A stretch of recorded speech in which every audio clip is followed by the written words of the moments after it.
So there's a couple of things I think I'd like to try and hit home tonight, right? The League of Ireland is quite unique. I think we're kind of harsh on ourselves that we think, oh, we're not the Premier League. Well, most of the time, I'm actually really glad we're not the Premier League, because you can't walk into a Premier League ground and get involved. You can't choose your beers. You can't choose where you're going to stand. There's a lot of limitations. You might be sold to some owner somewhere. There's a lot of things that actually the Premier League has probably forgotten about football. And I'm not just picking on the Premier League. There's lots of other leagues that have challenging positions as well. But one thing that's unique about the League of Ireland is actually our clubs really value and need supporters. And that doesn't mean it's 100% fan owned, doesn't mean it's 50% fan owned. We depend on gate money because we don't have TV broadcast deals that many other of the leagues in Europe have. And a lot of that comes back to the fact we sit next to the biggest commercial league in the world, and it's not the Premier League's fault. But we are kind of finding each other. We're finding our feet at the moment, I think, as a league. We're seeing growing crowds, but we're seeing that actually people are going to League of Ireland games because they want to go to League of Ireland games. And we're seeing talent on the pitch that we've never seen before. We're seeing academies, we're seeing girls' teams, we're seeing girls' academies, we're seeing senior women's teams. And when I was young, Cork City was a senior men's team. Now it's a football club. It's got men's, women's, boys, girls, multi-ability. It welcomes everybody in. Football is unique in that we don't have to try and integrate. Everybody knows what we are. We're football. You know the rules without speaking the same language. So we have to actually stand up and believe in ourselves a little bit. So that's the first thing to say, is that actually what we are doing with our clubs is something to be very proud of. We should stand up a bit, shoulders back a bit, be a little bit kind of, not bullish, but let's get out there and actually talk about the positives that we have in the league, because that's the first thing to say. The second thing to say, and I think when you go through what has happened in the last couple of days, it's very important to think about what comes next, because now you have an opportunity. You've actually seen how scary it is to think you're going to lose your football club. It's one of the most unpleasant feelings that you'll have in the world, and nobody will get it except those who've come really close to losing their football club, because they all think you're mad. But apart from your direct people in your family, nobody knows you better than the people you go to see football with. Like, you have your family, your immediate family, then you have your football family, and then you have all those cousins that you rarely talk to. So there's stages in life. And you have to think about it that way. So like the football club, and when we were very involved in some of the return to stadia stuff, and there was one meeting where I got really frustrated because they were like, we need the fans back because we need the money. And I was like, lads, we need the fans back because the fans, this is their life, this is their social connection, this is their outing, this is their route into the community. Let's forget about money let's forget about football just being about money. It's much, much more than that. So where you have a unique opportunity now, and the one thing that you hold in power is that a collective group of supporters has an immense power, that the stronger you are together, the stronger influence that you automatically have. What do I mean by that? So I think it was 2012, actually, funny enough, myself and Sean O'Connell from Cork City, as well as he's a UCC law professor, and someone from Supporters Direct came over, and I see one or two faces I recognise in the crowd, and we talked about the need for a supporters trust in and around community trust. These trusts are actually across the league. And the one thing I'm going to say is I'm going to talk through lots of different options and what's going on in the league. Do you know who chooses what Dundalk FC needs? The people in this room. So I'm not going to tell you what you need, because I don't know what you need. I can tell you lots of options, give you lots of information, but you are the people that know your football club best. You're the people that know your town best. You're the people that knows what works, because what works in Dublin or Cork or Galway doesn't work here, and what works here doesn't work elsewhere. So you have to build something unique to Dundalk FC.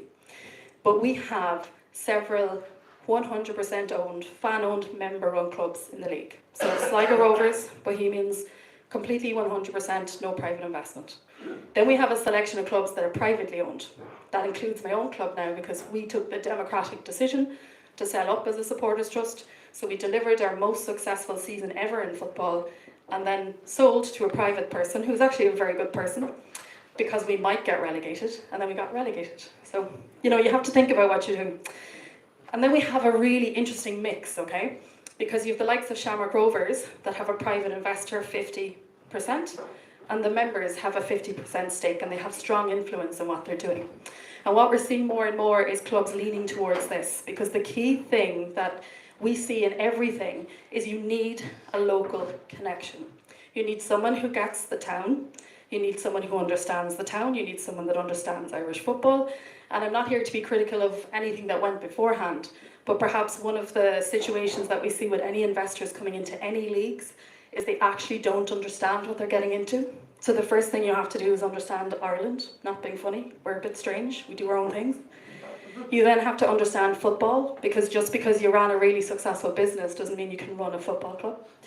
And then you have to understand the locality of where you're at. So the challenges that Cork City face are not the challenges that Dundalk face, are not the challenges that Derry City face, are not the challenges that Galway United face.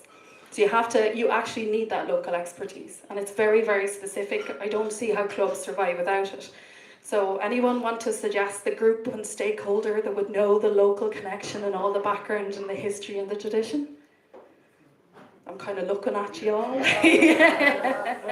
And it is supporters.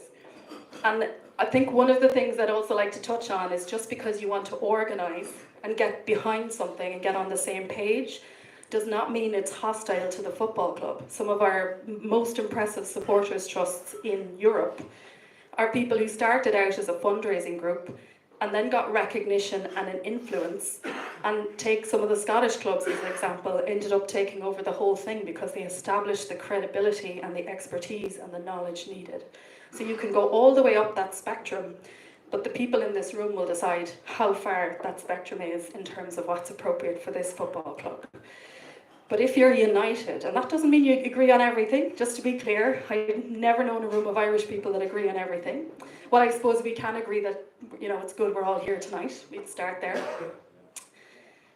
Then you set out what you might do. It might be everything from, we have clubs, for example, where supporters have been given a golden share. What does that mean?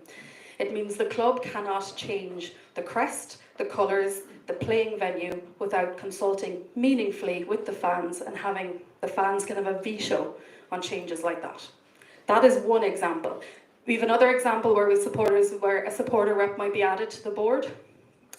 That person might go into meetings and give the supporter view. The tricky thing about that type of model, though, is that the supporter rep probably cannot come back and tell the supporters everything, for the simple reason that confidentiality exists. So if you're a part of the board and you go for something like that or seek something like that, you have to understand that that board rep is a director first and foremost, and then can advocate, and you have to trust them to advocate, but may not necessarily come back and answer all the questions that you need answered.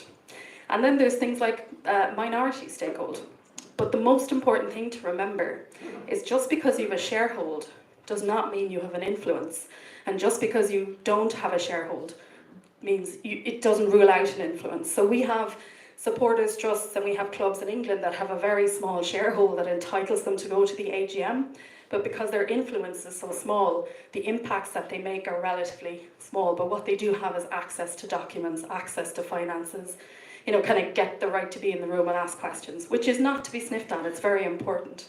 But you can not have a sharehold, but have a big influence. And how do you get that influence? You unite. You're solid together. And it doesn't matter, I suppose the one thing that's interesting about every football club, you go around the ground and you pick out all your groups. If you're singing sections, come around to the VIP stand, they're a bit more reserved. And then you have all the people who have their spots and they're the same spot every week. You can bring all of that in and be united under an umbrella that actually, how does we are the guardians of Dundalk FC sound? That's our unifying piece. But I prefer to sing, whereas I'm over here, I prefer to sit and mutter in silence. So you can bring all of that together, but imagine now whoever is coming in, and I think from what I hear, there is a local connection, which is really important, I think. I'm particularly cynical of any sort of investment until I hear a bit more about it. You will know fairly quickly, are they involved, do they understand, will they come out and meet supporters, do they want to engage? These are the sort of things that we would look for early signals on. But if you can actually show that you're a group of supporters that are going to row in behind fundraising, volunteering, any sort of activity where you can actually reduce costs is as valuable as raising money. But the one thing I would say, and it's very important, and we've got some really good examples again in the League of Ireland, so I'm going to mention the patron saints at St. Pat's. an informal group. I know, I'm going to mention a few clubs now. And it's an informal group. They do not hand over money. They kind of have a regular fundraising direct debits, but the club might come to them and ask them to do specific tasks. It might be to, can you equip the gym? Can you paint this place? Can you help us do up this part of the ground? So they will then take on that task. They will pay for it directly. They don't hand over money to the club. Same with Bohemians. Bohemians have a supporters trust for a long time as well. The supporters trust really helped them through, and we remember, most people in the room will remember Bowes came very, very, very close to going out of business as well. That supporters trust raised a lot of money and actually went to the club and said, have you bills? And we will go to the creditor and pay them. So again, not handing over money to the club, but very much trying to help in whatever way you have. The key thing here, if you want to try and think about this, is that you very, very clear and agreed rules about what you do and what you don't do. What do I mean by that? So before Forest took over Cork City, we were a supporters trust and we fundraised. And anything under €3,000, the committee had the right to just go and decide and spend it. So the club would come with a request, and one of them was actually for gym equipment. And if it went above a certain threshold, we had to call a members meeting and we had to have a vote to decide what to do it. And why is that important? Well, one time we did have an owner who ran out of money, and he came and he said, well, we need all your money. We're going out of business, and if you give my money now, today. And our answer was, we can't give you the money. We have to have a 7 days notice for a meeting, and we have to have a meeting and a vote. And that is what our legal constitution says. We have to slow it down, take our time. And it could be something as simple as you're happy to support initiatives for the academy, for instance, because the academy, I think we're all agreeing, League of Ireland academies are crucial for the future. It's crucial to sustain a football club. We have to grow our own. And you have lots of options around kind of making sure that the right sort of clarity and transparency is there. Because as soon as you start talking about money in football, you have to be whiter than white. And you have to be very clear. And the only thing I would say as well about a collective group, no matter if it's a supporters trust, supporters club, if it's an umbrella, you have to understand you're going to disagree. So one of the most important things is to be able to disagree but keep going. And that is hard, especially when it's a football club and especially when it's some sort of a membership organisation, because I bought my right to be a member and I think I'm right and I want my way. And to keep everybody involved, you'll lose people along that journey because they very much believe black is black, and you're sort of saying, well, maybe there's a bit of grey in there. And those sort of discussions, you have to commit to actually sticking in with it and being resilient. Nothing about football is easy, and I think if we've seen anything in the last couple of weeks, and we see it numerous times, you'll hear the clubs talking about it, read between the lines of all of the comments that clubs are making, about comments that the FAI are making. It is very hard to run a football club, and it is very, very, very hard to run a League of Ireland football club. Costs are rising, just like all of us. We have a set salary, costs are rising, we've less money to spend with, and we've increasing costs. The same thing is happening to football clubs. So it's a very tricky environment to operate in. So I'm very sceptical of anyone who's going to come in and say they're going to make money. That's my first red flag. I'm like, how? How are you going to make money? Because I'm not sure you can make money in the League of Ireland, to be honest, at currently. What we are seeing is massive improvements. You know, the academies have been a brilliant advent. There's constantly a League of Ireland office, in my view, that works really, really hard to try and support the clubs. But what we do know is that clubs actually have to wash their own faces, as we say, and make sure they cut their cloth. So all of these sort of rhetorics, what we're seeing now at the top of the League of Ireland is a series of clubs that have extremely wealthy owners that are putting significant amounts of money in. So if we take Galway United, what a season they're having. They're just newly promoted.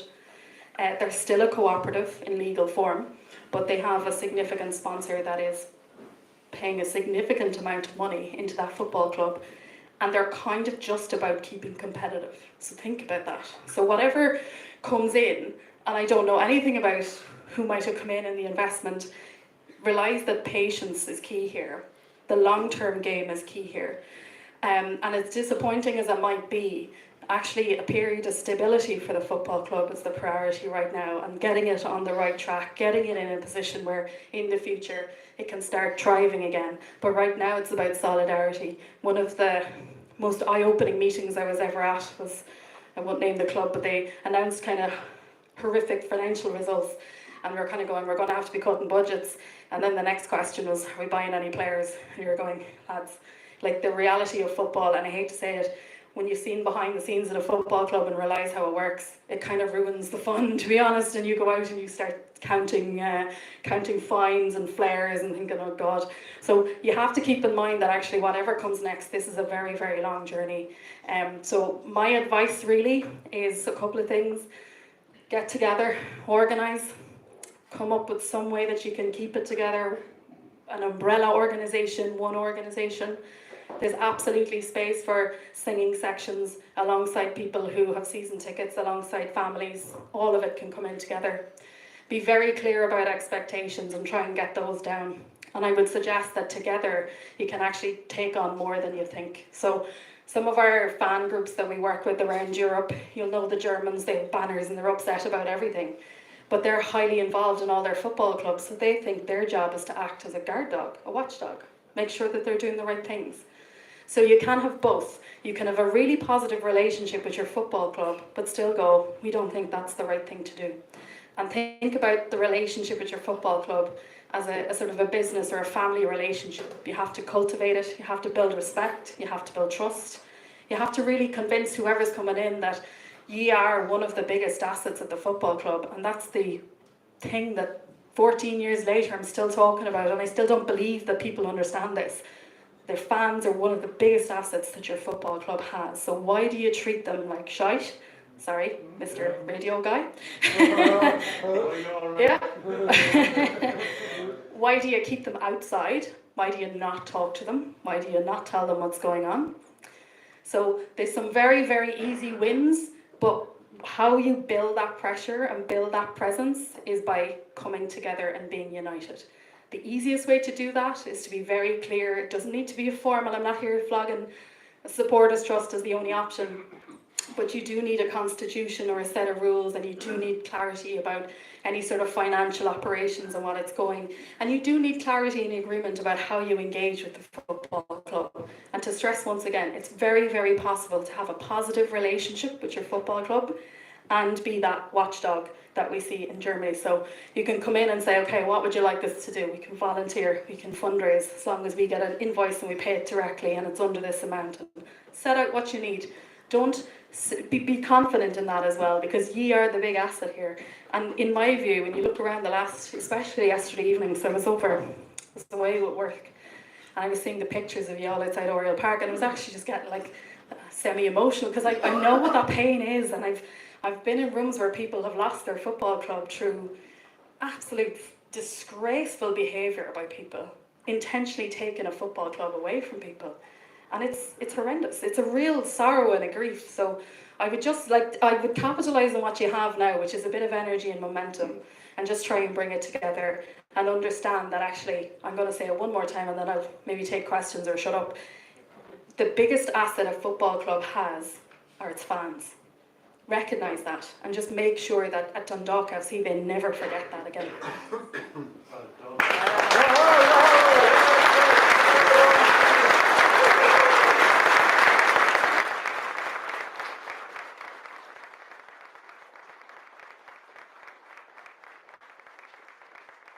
I will be around if people want to come and have a chat. The other thing I would say, and this is a bit of a plug, Football Supporters Europe, we take membership from local groups that support one club, and we also take individual members. So be sure to actually tune into what the European supporters movement is doing, because actually they're your biggest allies. You'll see all the good stuff, all the bad stuff, all the stuff to be worried about. But you're not alone in this. That's how I always finish it. Michael Jackson, you're not alone. So you have friends in Ireland, you have friends in Europe, and you look around, you have a really good crowd to get things started here this evening. So I'll leave it at that.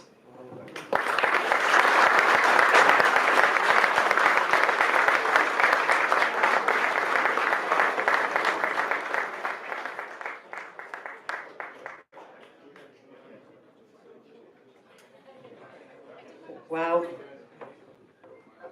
Thank you so much, Niamh. You've been amazing all week, and I think you gave everybody here a lot to think about, and how we move forward. I think really the takeaway is open dialogue between us and the new owner, moving forward. We don't want to be left sitting on the outside anymore. We want to be part of this so we can build the club that we all deserve.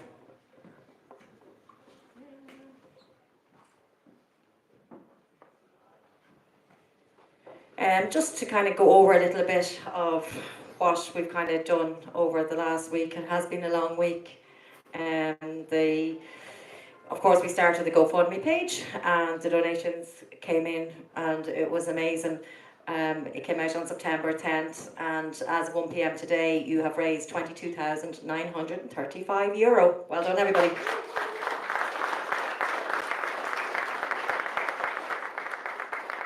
We also had a second donation link, and that was 1,564, and so your total is €24,499. And that's amazing in such a short space of time.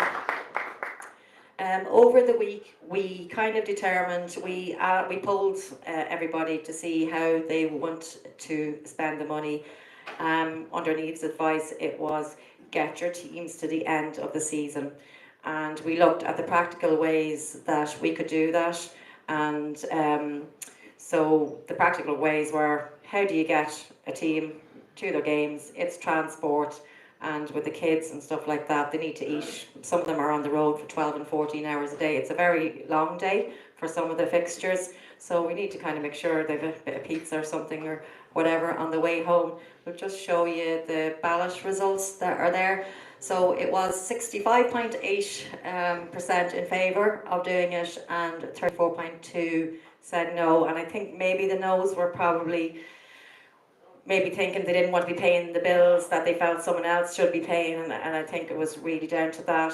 But the best thing we could do was really, you know, it's not about supporting the club, it's supporting our teams. And there's 7 teams here in Oriel. People tend to focus on the senior men's team, but you have right from the under-14s men's right up ladies and men's team, and you can't say I'm just going to pick you or your team and support them. You have to support all 7 teams equally. I think that's the only fair way to do it. Just go back to the one before the poll. So yeah, we polled everybody, we published the votes online, and therefore we felt we had a mandate then to continue and use that money. Okay, thank you.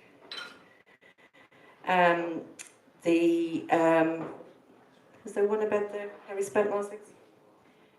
We have all the receipts here for everything that was spent. It was €4,150 that just went for buses and the food alone last week. It's very expensive to keep all the teams on the road and to keep the academy teams going. It's quite an eye-opener when you actually see how much it is and expenses. Buses are expensive, as we all know. It's hard to get to the away games and they are expensive. This weekend there are 5 teams going to games that need buses, including the men's senior team to Sligo. Oh sorry, that was the last one.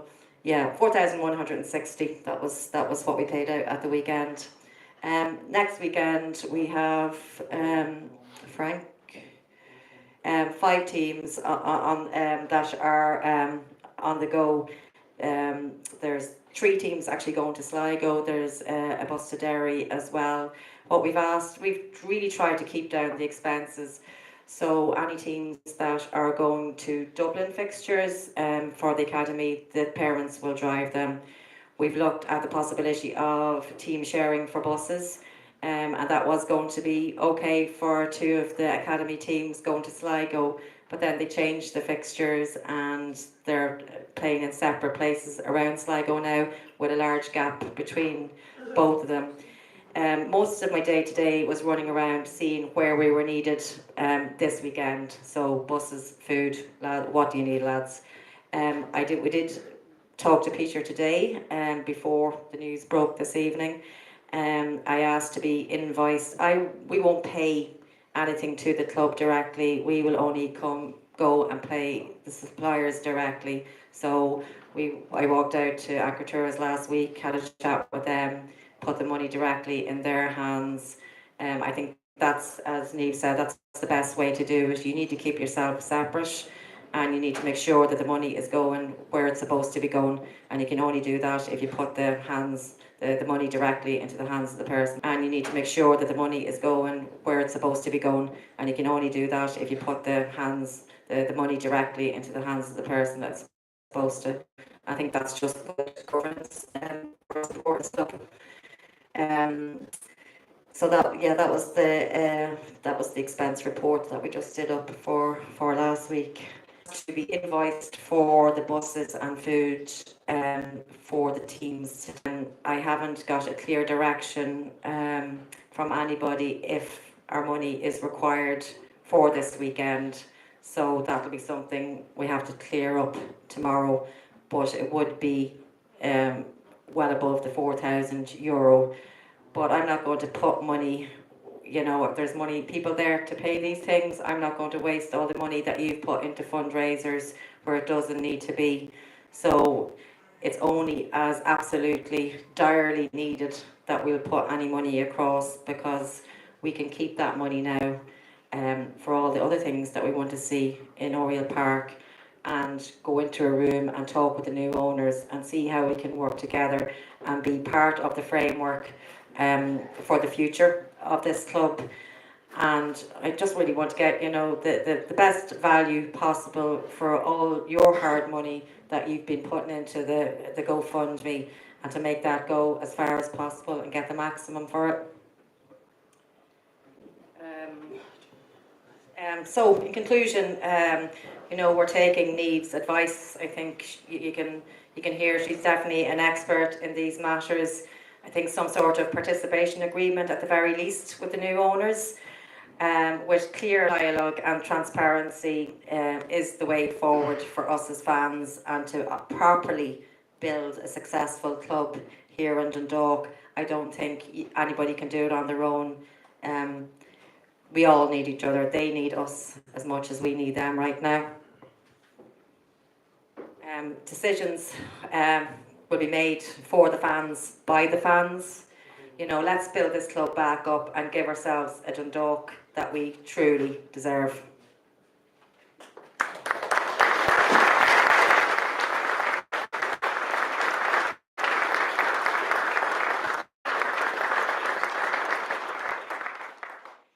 So, taking the momentum of the fundraising we've been doing, this is going to have to be part of our lives on the way forward. When you look at places like Sligo, who do massive fundraising every year, and they seem to be kind of balancing the books pretty well over there.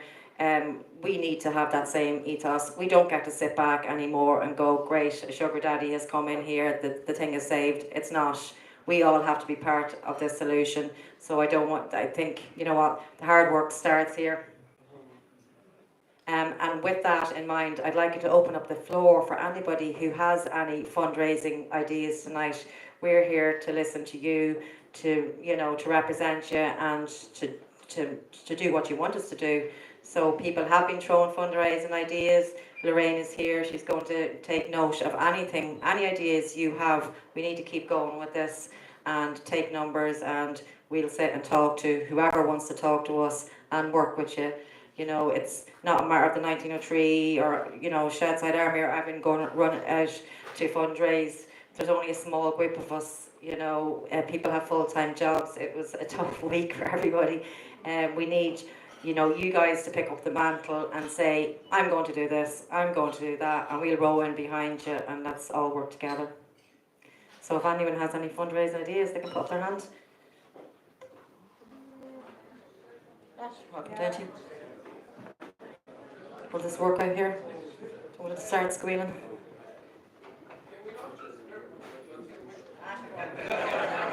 Anyone hear a joke?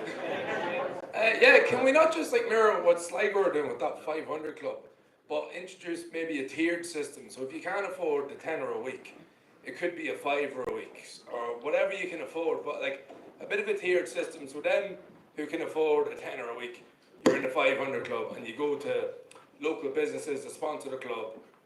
Might be Mullins, you get 50 quid voucher. Just mirror what they do, because what they do obviously is working. And there's much more of a catchment area here. I would say, have more season ticket holders than they would have. But something along their lines, because that model works. So I know not everybody could afford a tenner a week, but a tiered system, but like everybody would be treated the same, but not everybody can afford the same thing, if you know what I mean. Would something like that work? I think people would row in behind it. Yeah, absolutely. And I think, it has to be like, we have to look at maximising all the revenue streams for everything come in. And a lot of fans have talked to me about that exact thing. So that's something we definitely look at and work with the club and work with all you guys to set up if that's what you guys want to do. Yeah, perfect. And you want to talk and stick? Well done, thank you. It's not easy to talk first. Lorraine, get us phone number quick. Sorry. Yep. I get that mic back.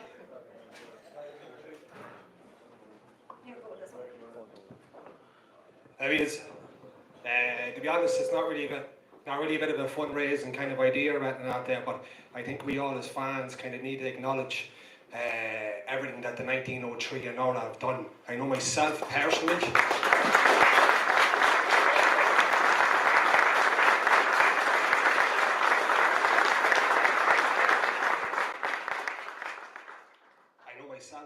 Haven't been involved with Save Our Club back in 2012, how hard this is.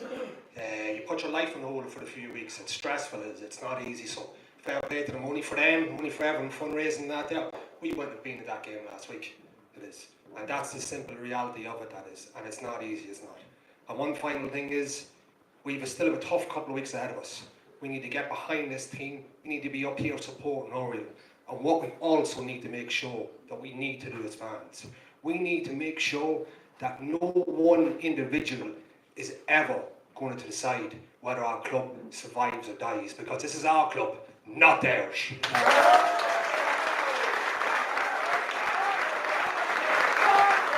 Perfect. Thank you for that. Anybody else want to bring Adam to the table? Yep.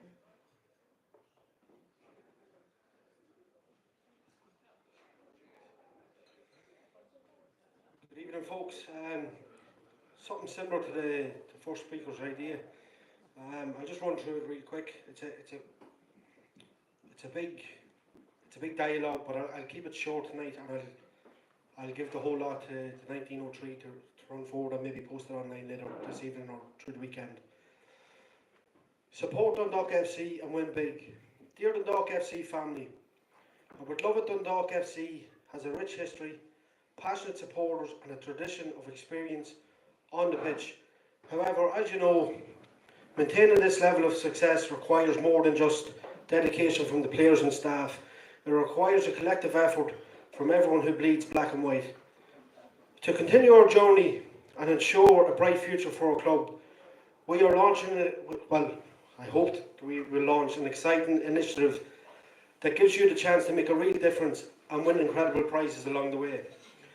Our goal, we aim to gather 2,000 plus supporters who are willing to donate just €5 a week for 1 year.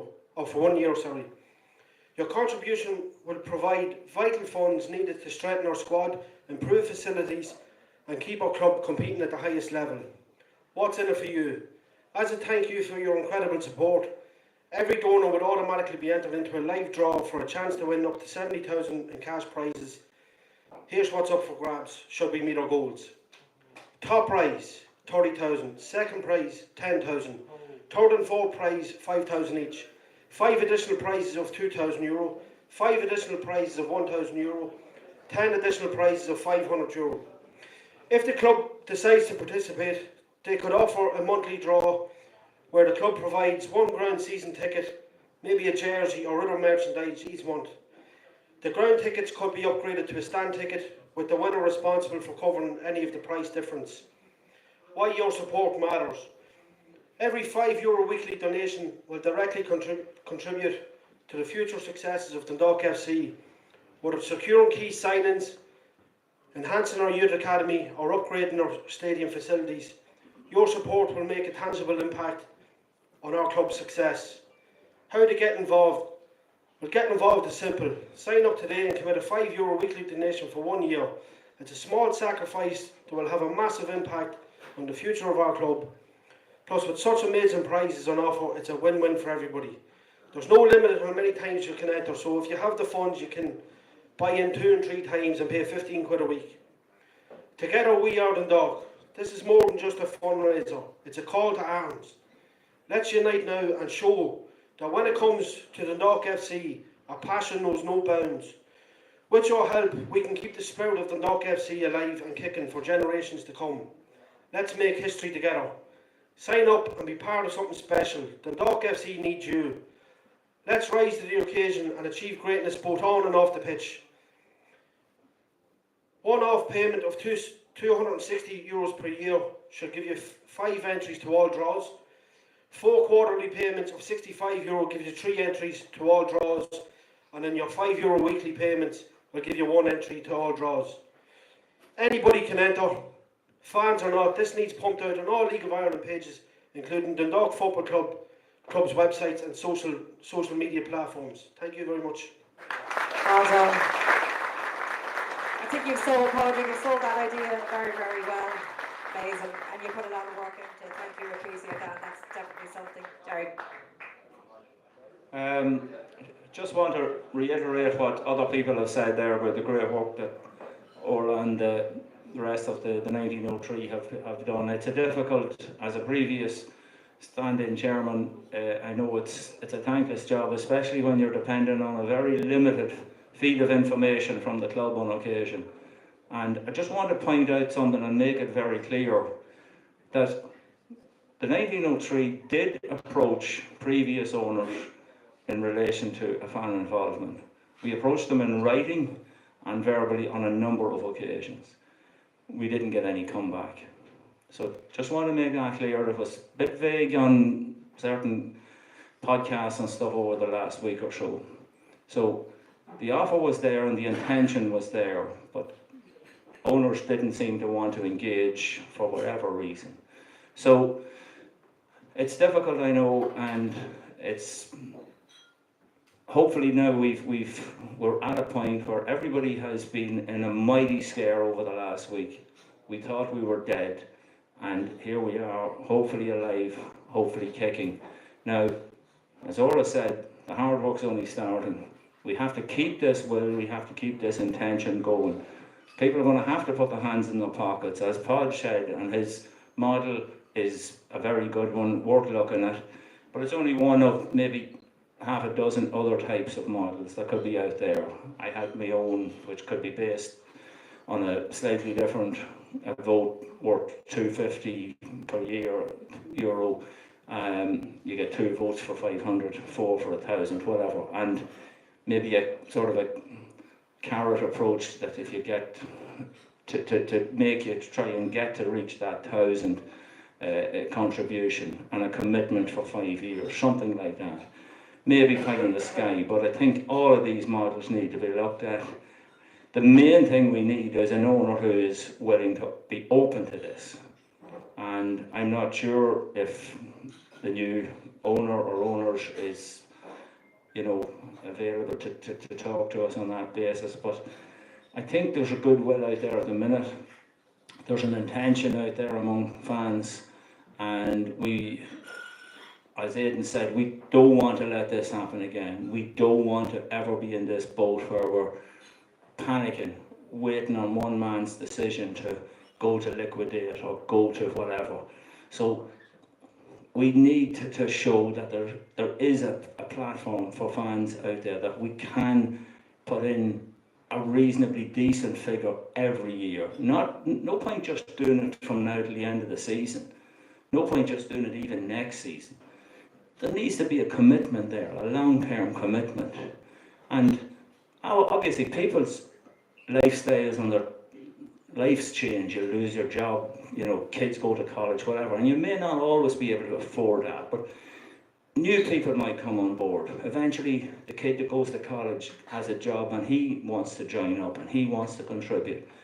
We've all had great times over the last 10 or 12 years here, and we need to remember that we want to have those again and keep it going. So I just encourage people not to lose the heat, not to lose the interest or the intention, and hopefully we'll get engagement from the new owners and that we can get in there and get involved and have some sort of say. And it was a fantastic presentation by Niamh O'Mahony, I have to say, very informative, very useful to have, and certainly something to think about.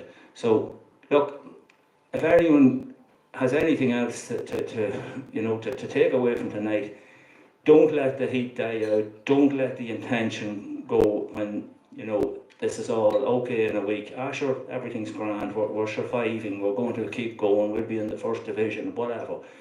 Let's fight on, let's see, can we survive in this division, number one, and let's see, can we keep the club going and bring it forward on whatever level that we can and improve everything around it. So just keep fighting and come on to town. Well done, Jerry. And yeah, absolutely, when it comes to conversations with the owners, let's hope it is the dawning of a new era. You're exactly right. Would anyone else like to? Orla, Brennan. yeah, thanks Orla. And again, I want to echo the thanks on behalf, I think, of everybody to the committee of the 1903 for what you've done in the last couple of weeks. And to you for starting it all. It's a high pressure, we'll get to that. It's a high pressure situation, and I know, the sleepless nights that are involved, and it falls to a few people, and it's been absolutely superb. Also, the presentation tonight was absolutely superb and couldn't have been better timed, in my view, in terms of where we now are at.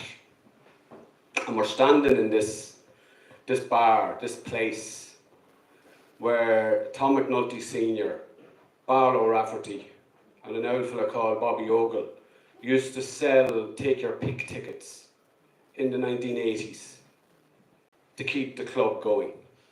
And money was passed upstairs, and nobody really asked how much, and nobody really asked what it was spent on.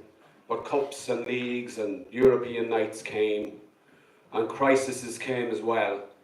And we remember the cups and the leagues and the European nights, and it's only when the crises come back that we remember them as well. They were always there. And I think that's the challenge for tonight. Unless we, as a town, as a community, come together in a way we haven't done before, these crises will keep coming back. How many times does Santa Claus's beard have to fall off before we realise he's not real? It's up to us. Sorry to the young people in the audience. It's up to us now, and that's why I think the presentation was so important. People were prepared to go. People with very little were prepared to take out credit union loans in the last few days to help out this football club. It should never get to that. And rather than have an autopsy of blame, and look, we've had 3 leaders and three owners in 2 years. Rather than an autopsy of blame, I think we have to look around the room, around the town, around the community, and we have to say, what do we need to do different? And what we need to do different is come up with an agreed way of delivering support beyond our season tickets or beyond paying at the gate. I personally pay at the gate because I think it gives more money to the club. But we need to come up with a way of delivering income to the club beyond that, where we can. And, we need to do that. And we shouldn't be waiting for an emergency. We shouldn't have to call the fire brigade. We shouldn't need buckets. The Supporters Club, the 1903, was set up in 2020 in another crisis. And there's democratically voted on aims and objectives. And that aim and objective is to play a part in the running, not to take control, not to tell people who are putting big money in how to do their business, just to have transparency and support or input into how the club is run. And in return for that, I think this town, this community, this catchment area can deliver security to this football club. We won't win every year. We'll be up and down, that's the nature of football. But we shouldn't be worrying about going out of business.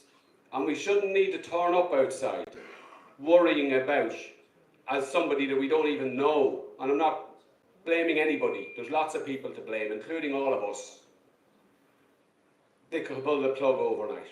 So I think we need to make a decision for once and for all that the supporters of the town, the supporters of this football club, are going to come up with a scheme. Podge has a version, Jerry has a version, Danny has a version, we all have versions.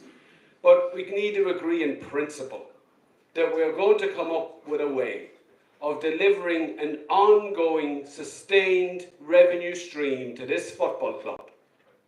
And we need to deliver it. And if this owner or any future owner doesn't want it, we need to ask why, because there's no good answer to that question. Thanks, Orla. Absolutely.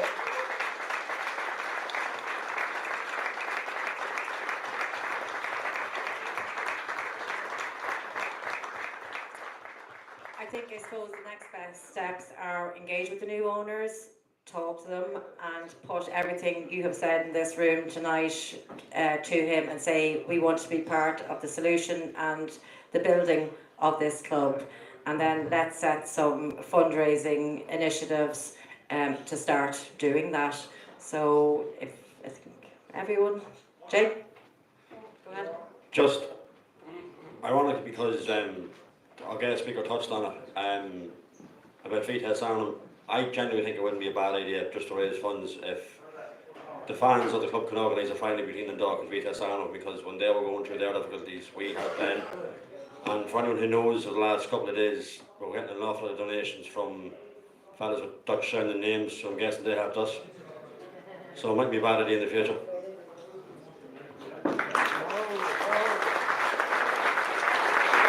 Yeah, we really have to mention the Vitesse Arnhem fans who have struck up a friendship with the Shedside Army, and the Shedside Army went and helped them when they were in trouble last year, and they've been really amazing to repay the favour, and that's why you probably seen so many Dutch names on that. So that was down to these guys over here.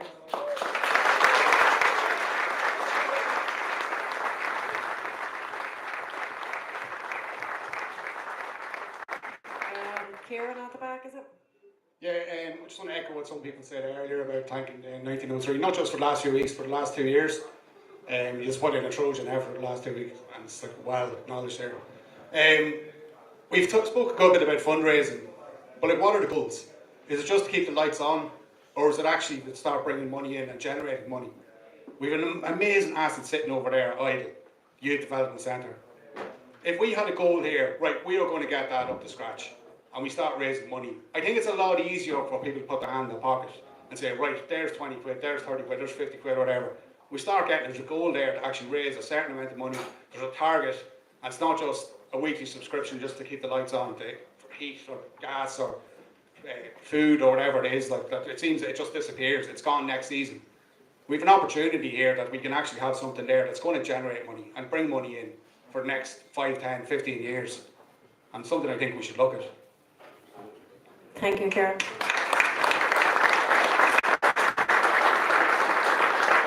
Yeah, you kind of need to see what you're getting. I think it's good to be able to see tangible things. If you've got money come in, you'll see, well, we've got a new stand, we have roof here, we've roof there, and that would, it's the tangible things. And the kind of the remit of the 1903 is to make the match day experience better for the fans. So anything, you know, like that would be prioritised. Kieran, is it?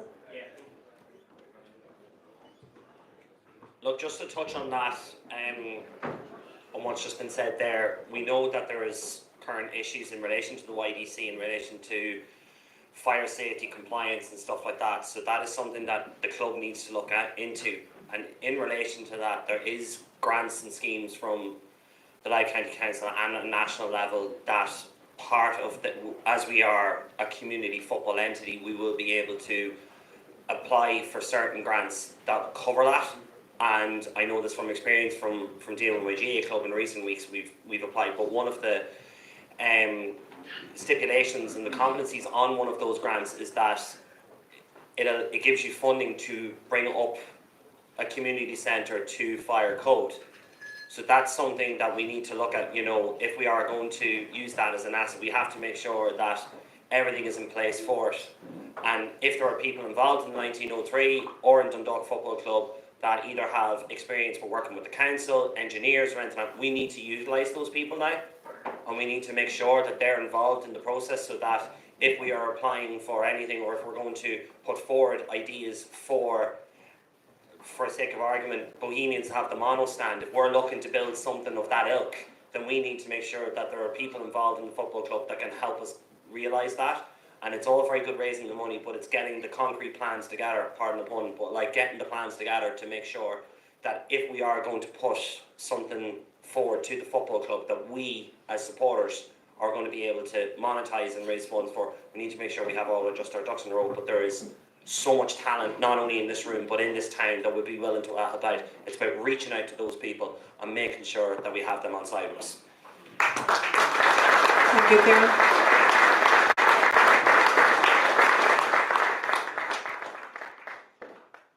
Daniel.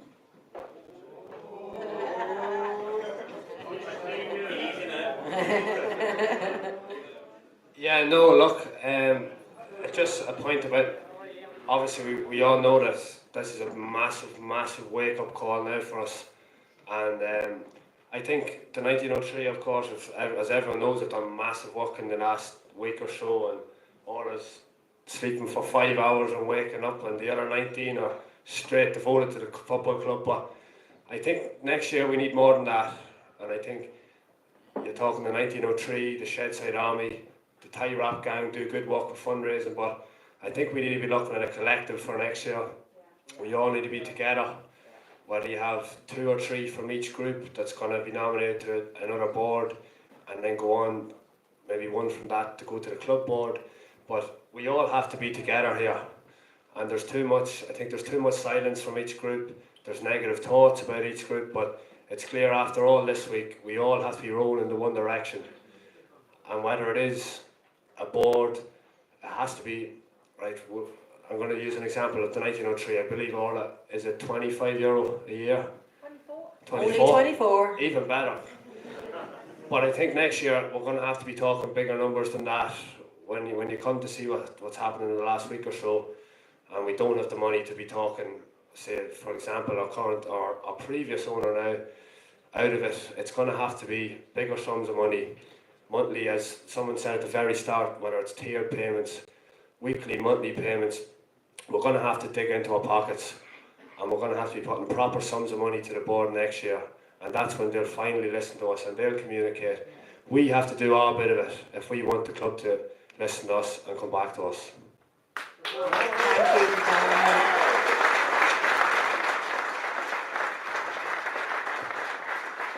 Thank you so much. Anybody else? Rory. He's ready for about 40 minutes, yeah? Right.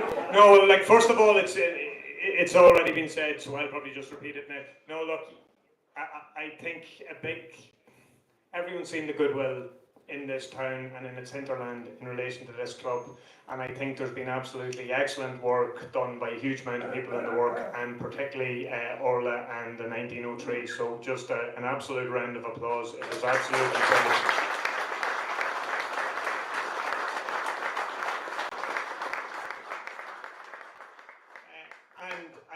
I think it's the right questions and the right direction that's been spoken about, in the sense of it's about involvement in the club. We all know the mistakes, we know how close we came to lights out, and we need to make sure that we're never in that circumstance again. We need to ensure that the fans are part of the conversation, while accepting there will always be limits. I spoke to the new owner myself today. Right, he obviously spoke about his plans and the investment, but that's up to him. I'm not here as a spokesperson for him. He said he was happy enough to speak, obviously, to other investors, and we all have had probably a number of conversations with people, and we know that there was, alongside goodwill, there was also a huge amount of money that was promised by a number of people out there who did not want to see this club fail. So we need to harness all of that. The fans need to be party to the conversation. And look, in fairness to Kieran and others, there is goodwill also when you're even talking to Louth County Council, and there is a huge amount of wherewithal within this town. There's a number of people here who I know have been involved in putting plans together to improve this place, and I know that the club itself, for all the mistakes, there were attempts to try and get that community piece up and running. Aoife? and some of the better stuff that Dundalk could do. So we need to ensure all that is harnessed, but it's a matter of making sure that all the conversations that are necessary happen, and that we make sure that we don't lose this momentum and this goodwill that's out there. And there's an absolute onus on all of us to make it happen. But once again, very well done, Orla, and the rest of you. Thanks, Owen. She's going to kill me, but I have to give a special mention to Aoife Burns this year. This woman is probably one of the best things that happened to Dundalk FC this year.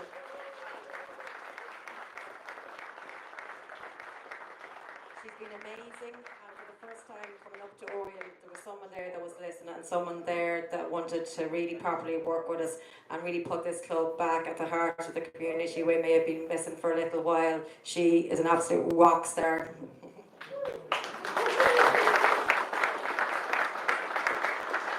Anybody else?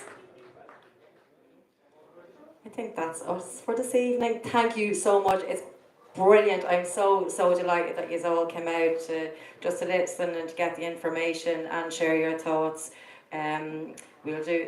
Look at Damien waving the book. And you can also join up to the 1903 if you like. Thank you so much. We go from here. The hard work begins here, but come on the town.